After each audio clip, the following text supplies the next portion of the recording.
नमस्कार. आज आपण इयत्ता 10वीचा विज्ञान भाग 1 प्रकरण विद्युत प्रवाहाचे परिणाम यावरती बोर्डाच्या परीक्षेच्या दृष्टीने अत्यंत महत्त्वाचे प्रश्न व त्याचे उत्तर यावरती व्हिडिओ बनवणार आहे. हा व्हिडिओ मराठीमध्ये बनवण्याचं कारण असे की हा महाराष्ट्र स्टेट बोर्डाचा सिलेबस असून काही विद्यार्थ्यांची डिमांड होती की महाराष्ट्र स्टेट बोर्डाचे व्हिडिओ ऍटलिस्ट मराठीमध्ये अपलोड करत जायचे म्हणून त्यामुळे हा व्हिडिओ आपण मराठीमध्ये अपलोड करत आहे. ओके, बघा प्रकरण विद्युत प्रवाहाचे परिणाम या पाठाचे बोर्डाच्या एक्झामच्या दृष्टीने जे महत्त्वाचे प्रश्न आहे यावरती आज आपण डिस्कशन करणार आहोत. आपल्याला या प्रकरणाचा अभ्यास करत असताना हे प्रश्न लक्षात घेणे महत्त्वाचे आहे. जसे की विद्युत प्रवाह म्हणजे काय, आपण सगळ्यात अगोदर बेसिक वरती येऊ. बेसिक्स आपलं क्लिअर होणे खूप महत्त्वाचे आहे. बघा, विद्युत प्रवाह म्हणजे काय की आपल्याला चार्जेस माहिती असतात, जसं की धन प्रभार ऋण प्रभार हे आपल्याला माहिती असते.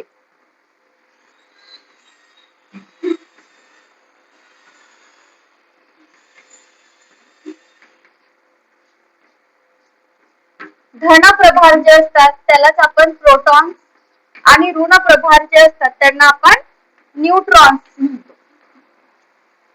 मग आता जेव्हा एखाद्या इलेक्ट्रिकल सर्किट मधून म्हणजेच परिपथामधून चार्जेस फ्लो होतात, इलेक्ट्रॉन हे चार्जेस जेव्हा परिपथामधून फ्लो होतात तेव्हा त्याला विद्युत प्रवाह असं म्हणतात. ठीक आहे, जसे की ही जर आपली एखादी वायर असेल, ठीक आहे, या वायर पासून बनलेलं एक सर्किट आहे समजा.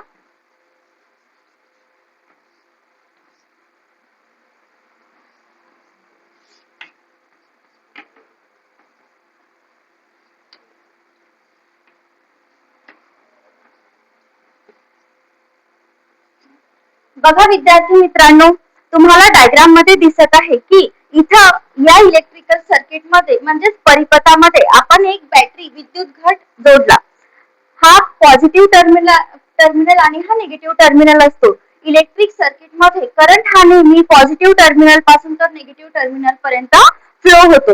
आता इथे काय होत आहे की हे इलेक्ट्रिकल सर्किट किंवा हा विद्युत परिपथ कंडक्टर पासून बनलेला आहे. आपण इथे याला बॅटरी अटॅच केली तर इथे काय होणार की चार्जेस यामधून फ्लो होणार.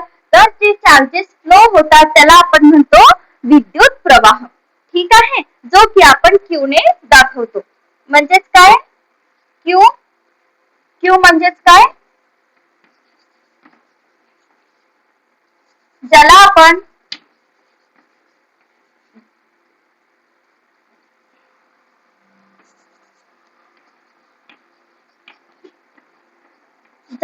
प्रभार असं म्हणतो.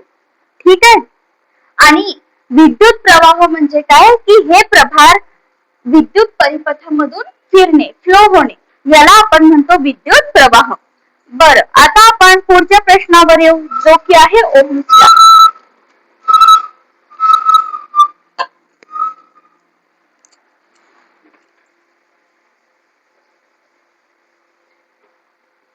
ओहम हा एक सायंटिस्ट होता. याने करंट इलेक्ट्रिसिटी म्हणजेच करंट इलेक्ट्रिसिटी यावरती एक लॉ सांगितला, जसं की V is equal to IR. आता इथं V काय आहे, V म्हणजे व्होल्टेज, I म्हणजे करंट आणि R म्हणजे काय, रेझिस्टन्स.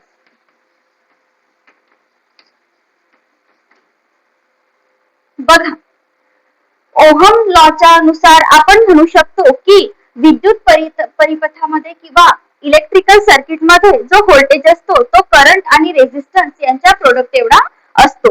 करंट म्हणजेच विद्युत प्रवाह जो की आपण बघितला, आणि आर म्हणजे काय, रेझिस्टन्स. आता रेझिस्टन्स म्हणजे काय की आपण इलेक्ट्रिक सर्किट मध्ये एक असा कंपोनंट वापरतो जो की करंटच्या फ्लोला अपोज करतो, तर त्याला म्हणतात रेझिस्टन्स. आणि रेझिस्टन्स आपण या चिन्हाने दाखवतो आणि त्याला आर याने डिनोट केला जातो. ठीक आहे, याचं काम काय की करंटच्या फ्लोला अपोज करणे, किंवा आपण याला मराठीत काय म्हणतो, विद्युत प्रवाहाला प्रतिरोध करणे.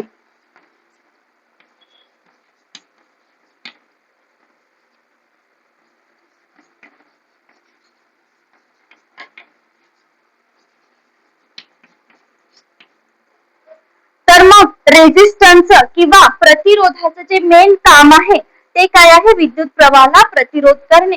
प्रत्येक इलेक्ट्रिकल सर्किट मध्ये रेझिस्टन्स म्हणजेच प्रतिरोध वापरले जातात. तर ओहम लॉ मध्ये आपण असं शिकतो की जो इलेक्ट्रिक सर्किट मध्ये जो व्होल्टेज असतो तो करंट आणि प्रतिरोध म्हणजेच रेझिस्टन्स यांच्या गुणाकारा एवढा असतो. ठीक आहे. यावरून आपण I बरोबर V अपॉन R असं सुद्धा काढू शकतो. ठीक आहे. यालाच आपण ओहम लॉ असा म्हणतो.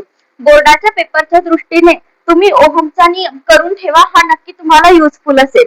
विद्युत प्रवाहाचा उष्णताजन्य परिणाम. आता heating effect of electric current हा काय आहे, तर बघा, जेव्हा विद्युत प्रवाह सर्किट मधून फ्लो होत असतो, जेव्हा करंट इलेक्ट्रिक सर्किट मधून फ्लो होत असतो तेव्हा तिथे उष्णता तयार होते, म्हणजेच तिथं हीट तयार होतं. तर यालाच म्हणतात विद्युत प्रवाहाचा उष्णताजन्य परिणाम. विद्युत प्रवाह होत असताना तिथे हीट का होते, कारण की रेझिस्टन्स यूज केलेला असतो. आता रेझिस्टन्स म्हणजेच काय, प्रतिरोध. याचं काम काय असतं की तो विद्युत प्रवाहाला अपोज करतो, म्हणजेच काय की त्याला प्रतिरोध करतो. त्याच्यामुळे तिथे जे करंट असतं, करंटचं रूपांतर किंवा तो तिथं हीट लॉस होतो, म्हणजेच काय एनर्जी जी असते ते हीटच्या फॉर्म मध्ये किंवा उष्णतेच्या फॉर्म मध्ये बाहेर निघते, म्हणून सर्किट मध्ये उष्णता तयार होते. यालाच विद्युत प्रवाहाचा उष्णताजन्य परिणाम असं म्हणतात. बघा, पुढचा प्रश्न आहे जूलचा उष्णतेचा नियम, ज्याला इंग्लिश मध्ये म्हणतात जूल्स लॉ ऑफ हीट. आता हा लॉ काय आहे, आपल्याला जूल्स लॉ काय सांगतो याच्यामध्ये की H is equal to I square RT. बघा, याला मी वाटल्यास ब्ल्यू पेनने किंवा व्हाईट चॉकने लिहिते की H is equal to I square RT. लक्ष द्या, उष्णता ही आपण उष्णतेसाठी हीट म्हणजे H यूज केला, जो की करंटचा म्हणजे विद्युत प्रवाहाचा वर्ग गुणेला प्रतिरोध गुणेला टेम्परेचर. तुम्हाला जूलचा उष्णतेचा नियम यावर प्रश्न आला असता, तुम्ही हे इक्वेशन लिहिणं कंपल्सरी आहे. हे इक्वेशन बघूनच तुम्हाला इथे मार्क्स दिले जातील. सो कोणी पण हे इक्वेशन स्किप करायचं नाहीये.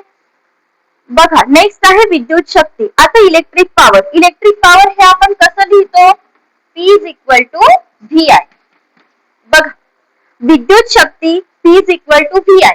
P कशासाठी यूज करतो आपण, P आपण विद्युत शक्ती म्हणजे त्याला पॉवर म्हणतात. पॉवर बरोबर काय असते मग, व्होल्टेज गुणेला करंट. ठीक आहे. ही आपली विद्युत शक्तीसाठीची तुम्ही याच्यावरनं डेफिनेशन बनवू शकता. कशी बनवाल की विद्युत शक्ती ही व्होल्टेज आणि करंट यांचा काय असतो, गुणाकार असतो किंवा प्रोडक्ट असतो. ओके. आता नेक्स्ट आहे फ्यूज म्हणजे काय, व्हॉट इज फ्यूज. मग फ्यूज कशाला म्हणू आपण, बघा, जेव्हा एखाद्या सर्किट मधून करंट फ्लो होत असतो तेव्हा काय होते की कधी कधी एक्झेसिव्ह करंटमुळे किंवा जास्त करंटमुळे तिथं शक्यता असते की तुमचं सर्किट हे डॅमेज होईल. पण सर्किट डॅमेज झालं तर आपलं उपकरण वाचते. बघा, कधी कधी असं होतं की आपल्या घरामध्ये वायर जळण्याचा आपल्याला वास येतो किंवा काहीतरी स्मेलिंग होते की काहीतरी जळत आहे जास्त अचानक व्होल्टेज आल्यामुळे. तर तसं झाल्यामुळे वायर जळते, नक्कीच जळते, पण त्याच्यामुळे आपलं उपकरण वाचतं. जसं की इलेक्ट्रिसिटीवर चालणारे उपकरण असतील, फ्रीज आहे, कूलर आहे, मिक्सर आहे, टीव्ही आहे, अशा आपल्या घरामध्ये आपण अनगिनत इलेक्ट्रॉनिक्सवर चालणारे उपकरण यूज करत असतो. तर फ्यूज म्हणजे काय की उपकरणाच्या संरक्षणासाठी किंवा संरक्षण यंत्रणेसाठी करण्यात आलेली तरतूद. इथे एक तांब्याची पातळ तार असते, ही तार जळते एक्झेसिव्ह करंटमुळे किंवा तिथे जास्त व्होल्टेजमुळे ही तार तिथे जळून जाते, कारण ती पातळ असते खूप. त्यामुळे आपलं उपकरण सुरक्षित राहते व त्याच्यामध्ये कोणताही डॅमेज होत नाही. तर फ्यूज म्हणजे काय, याची डेफिनेशन कशी कराल तुम्ही की फ्यूज म्हणजे इलेक्ट्रॉनिक्स किंवा मग विद्युत उपकरणांच्या संरक्षण यंत्रणेसाठी केली गेलेली तरतूद किंवा एक तांब्याची अशी पातळ तार जे की विद्युत उपकरणांच्या सुरक्षिततेसाठी जोडली जाते, याला म्हणतात फ्यूज. बरं, पुढचा प्रश्न. आता हा प्रश्न 6व्या प्रश्नावर डिपेंडंट आहे. फ्यूज पातळ का असतो, तर त्याचं मी तुम्हाला आताच रिझल्ट सांगितलेला आहे की फ्यूज जर पातळ असेल तर तो लवकर वितळेल, जेणेकरून आपलं उपकरण सुरक्षित राहील, म्हणून फ्यूज हा पातळ असतो. विद्युत प्रवाहाचा चुंबकीय परिणाम म्हणजे काय, magnetic effect of current flow. बघा, आता आपण ह्या प्रश्नावर आलेलो आहे. तर विद्युत प्रवाहाचा चुंबकीय परिणाम म्हणजे काय की एखाद्या सर्किट मधून किंवा परिपथामधून जेव्हा करंट फ्लो होतो त्यावेळेस तिथे टेम्पररी किंवा तात्पुरत्या वेळेसाठी मॅग्नेटिक इफेक्ट म्हणजे चुंबकीय क्षेत्र सुद्धा तयार होते. तर याला म्हणतात विद्युत प्रवाहाचा चुंबकीय परिणाम. म्हणजे तुम्ही असं म्हणू शकता की जिथे इलेक्ट्रिक करंट असतो किंवा जिथे विद्युत प्रवाह असतो तिथे चुंबकीय क्षेत्र सुद्धा तयार होते. यालाच विद्युत प्रवाहाचा चुंबकीय परिणाम असे म्हणतात. बघा विद्यार्थी मित्रांनो, आपण 8 प्रश्न याविषयी मी तुम्हाला सांगितलेला आहे. आता विद्युत मोटारचे कार्य स्पष्ट करा. हा प्रश्न तुम्हाला 3 ते 4 मार्क्स साठी विचारला जाऊ शकतो. वेळ पडली तर 5 मार्क्स साठी सुद्धा विचारला जाऊ शकतो. मी तुम्हाला याबद्दल आयडिया देते. बघ, यामध्ये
बघा विद्यार्थी मित्रांनो, आता आपण विद्युत मोटारचे कार्य स्पष्ट करा हा प्रश्न डिस्कस करणार आहोत.